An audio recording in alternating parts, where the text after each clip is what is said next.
Try natin gawin to. Ito ay router. Walang bago to, bili ko sa online, hindi ko alam, pinatapos lang ako sa cabinet ko. Natapos naman siya.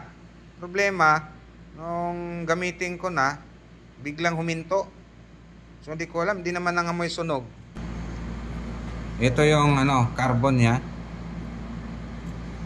Walang power eh.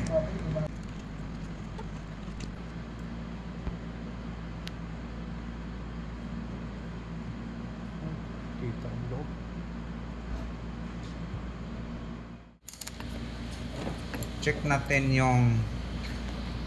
yung switch.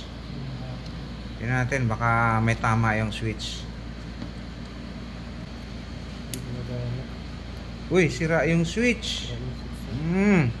Buti na lang switch lang. Walang reading yung switch eh. Kaya walang amoy sunog.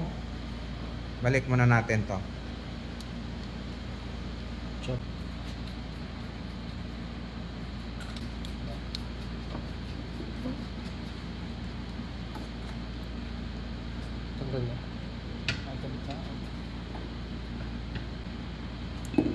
So tingnan natin, i-directa natin kung meron na bang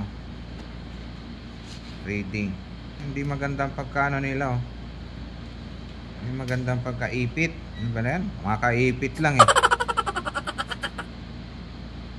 Hinang natin yan pag ibalik na natin.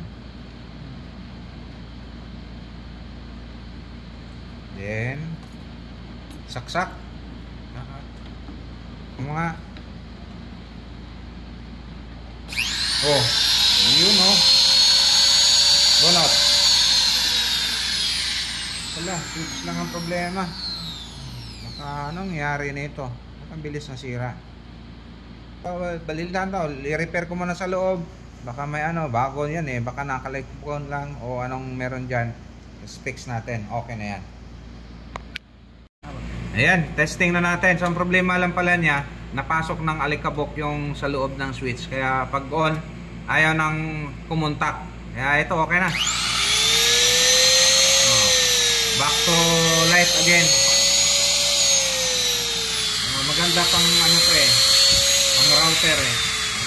Router siya. Okay.